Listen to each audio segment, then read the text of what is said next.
ഇന്ന് തന്നെ ഡൗൺലോഡ് ചെയ്യൂ. കാണൂ നിങ്ങളുടെ ഫേവറേറ്റ് ഷോസ്. കളരിക്കൽ കുടുംബത്തിന് ഒരു സർപ്പശാപമുണ്ട്.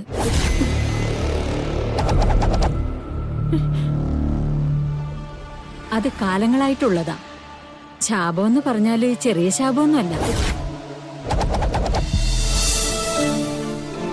ഈ പൂജ ഇടയ്ക്ക് വെച്ച് അവസാനിപ്പിച്ചാല് അതിന്റെ ദുരന്തം എന്തായിരിക്കുമെന്ന് എനിക്ക് മാത്രമേ അറിയൂ. കുറച്ചു നാളുകളായല്ലോ മുത്തശ്ശി എന്തോ രഹസ്യം ഒളിപ്പിച്ചു വെക്കുന്ന പോലെ സംസാരിക്കുന്നേ. എന്താ അത്? ഈ പൂജയ്ക്ക് പിന്നിലുള്ള യാഥാർത്ഥ്യം എന്താ? ഇത് മുത്തശ്ശി പറഞ്ഞേ പറ്റൂ. മുത്തശ്ശി, ആ കാര്യത്തില് എല്ലാവർക്കും ടെൻഷനുണ്ട്.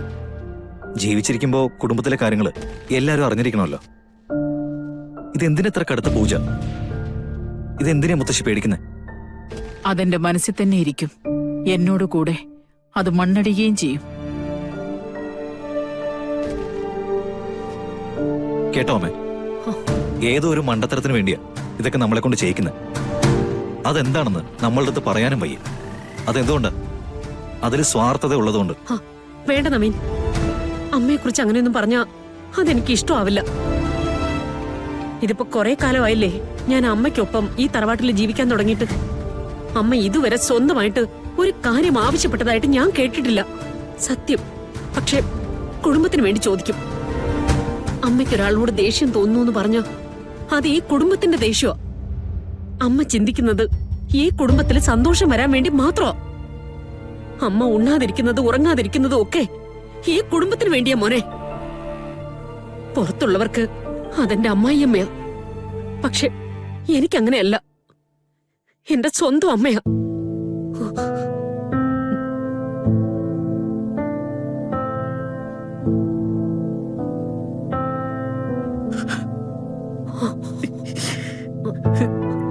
അമ്മേ, എന്റെ വയറ്റില് പിറക്കാഞ്ഞിട്ടും നിനക്കെന്നെ ഇത്ര മനസ്സിലാകുന്നുണ്ടല്ലോ മോളെ. അമ്മേ,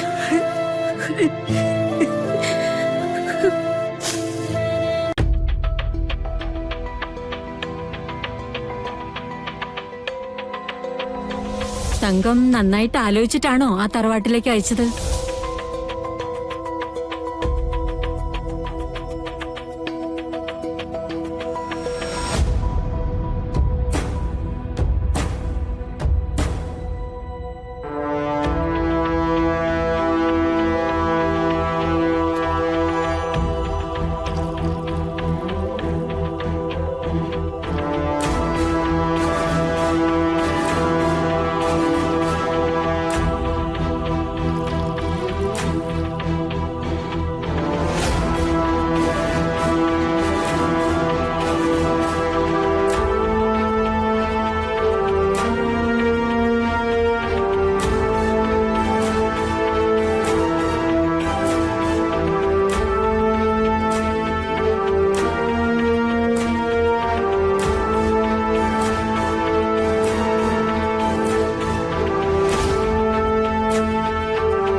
തങ്കേച്ചി, തങ്കേച്ചി,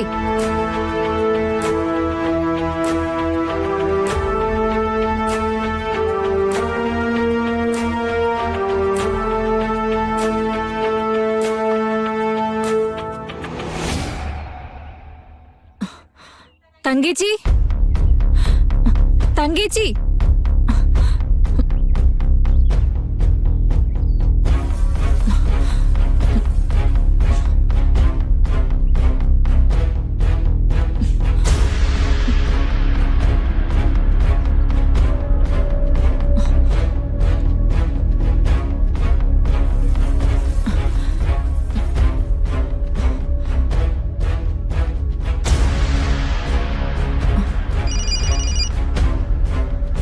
ഹലോ, എന്താ സുനന്ദേ? ഗോപാലേട്ട, തങ്കേച്ചി ഇവിടെ കാണാനില്ല. നീ എന്തായി പറയുന്നേ? അവരെവിടെ പോവാനാ? ഞാനിവിടെ മുഴുവനും നോക്കി, ഇവിടെ എങ്ങും ഇല്ല. വേറെ എങ്ങോട്ട് പോവാനാ? തങ്കത്തിന് ഇവിടെ പരിചയമില്ലാത്തല്ലേ? ഗോപാലേട്ട, ആശുപത്രിയിൽ വെച്ച് കണ്ടവര് പറഞ്ഞില്ലേ, അപ്പം മുതല് തങ്കേച്ചിക്ക് വല്ലാത്തൊരു അസ്വസ്ഥതയായിരുന്നു. ഇനി അങ്ങോട്ടെങ്ങാനും പോയിട്ടുണ്ടാവോ? നീ എന്താ ഈ പറയുന്നേ? അങ്ങോട്ടൊന്നും പോകാൻ സാധ്യതയില്ല. എനിക്ക് പേടിയായിട്ട് വയ്യ. ഗോപാലേട്ടനൊരു കാര്യം ചെയ്യ്, അങ്ങോട്ടെങ്ങാനൊന്ന് പോയി നോക്കൂ. ശരി ശരി, ഞാൻ നോക്കട്ടെ. നീ അവിടെ ഒന്നുകൂടെ നോക്ക്. ദൈവമേ, മുമ്പത്തെ പോലെ ഇനി കൃഷ്ണമോളെ കാണണമെന്നും പറഞ്ഞ് കളരിക്കിലേക്ക് എങ്ങാനും പോയിരിക്കുകയാണോ? എന്തോ പ്രശ്നമുണ്ട്. ഗോപാലേട്ടനൊന്ന് നോക്ക്. ആ.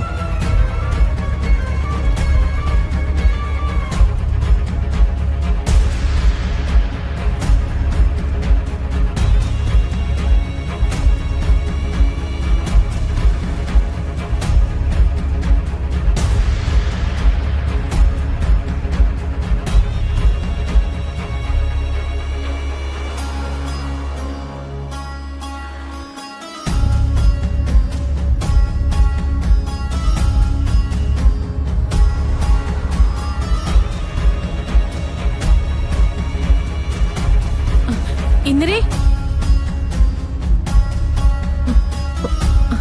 ഇന്ദിര ഒന്ന് നിന്നെ. അല്ല, തങ്ക എന്താ വീണ്ടും വന്നേ? ഞാന് ഇന്ദിര ഒന്ന് കാണാൻ വന്നതാ. ആരാ അപ്പൊ കൂടെ ഉണ്ടായിരുന്നേ? അത് വേണ്ടപ്പെട്ട രണ്ടുപേരെ. അവര് വന്ന് തിരക്ക് പിടിച്ചതുകൊണ്ട് ഇന്ദിര പറഞ്ഞ കാര്യം ചോദിച്ചു തീർക്കാൻ പറ്റിയില്ലേ. അതെ, എന്റെ സംസാരം അവർക്ക് ഇഷ്ടായില്ലെന്ന് തോന്നി. അത് കളരിക്കൽ തറവാട്ടിനെ കുറിച്ച് എന്താ ഇന്ദിര പറഞ്ഞേ? അതിപ്പോ തങ്കം കല്യാണമൊക്കെ കഴിഞ്ഞില്ലേ, അത് കഴിഞ്ഞിട്ട് ഇനിയിപ്പോ എന്തിനാ? എന്റെ മോളുടെ കാര്യോ, അവളുടെ ഭാവിയുടെ പ്രശ്നോ? എന്തെങ്കിലും കുഴപ്പമുണ്ടെങ്കിൽ അതറിയാതെ പറ്റില്ലല്ലോ. അതാ ഇന്ദിര ഞാൻ ചോദിച്ചേ. അവിടുത്തെ പ്രശ്നങ്ങൾ ഏതെങ്കിലും വിധത്തിൽ അവർ പരിഹരിച്ചോന്ന് എനിക്കറിയില്ല. കളരിക്കൽ കുടുംബത്തിന് ഒരു സർപ്പശാപമുണ്ട്.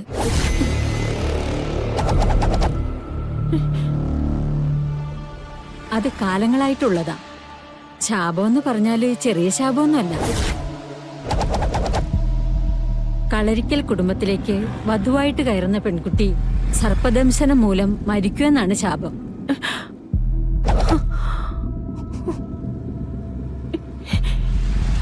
അവിടെ വന്നു കയറിയ പെൺകുട്ടികൾക്കൊക്കെ ആ ദുരന്തം ഉണ്ടായിട്ടുമുണ്ട്.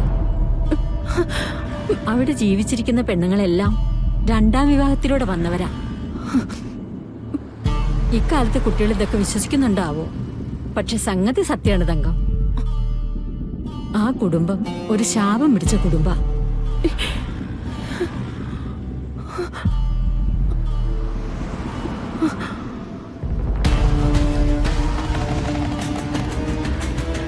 അയ്യോ തങ്കം, തങ്കം എന്തു പറ്റി? എന്താ തങ്കം, ആസ്പത്രി പോണോ? കുഴപ്പമില്ല. തങ്ക ഇത്ര ബുദ്ധിമുട്ടി തിരിച്ചു വന്ന് എന്നോട് ചോദിച്ചിട്ട് ഉള്ള കാര്യം പറയാതിരിക്കുന്നത് ശരിയല്ലല്ലോ എന്ന് കരുതിയിട്ടാ. എനിക്കൊന്നും തന്നെ അറിയില്ലായിരുന്നു.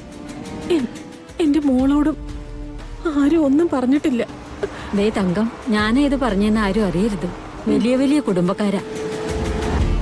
അവരൊക്കെ എന്തിനെങ്കിലും ഇറങ്ങി പുറപ്പെട്ട പാവങ്ങളായി നമുക്കൊന്നും ചെയ്യാൻ പറ്റില്ല. ഇല്ല ഇന്ദിരേ, ആരോട് പറയില്ല. ഞാൻ പോട്ടെ. തങ്കം,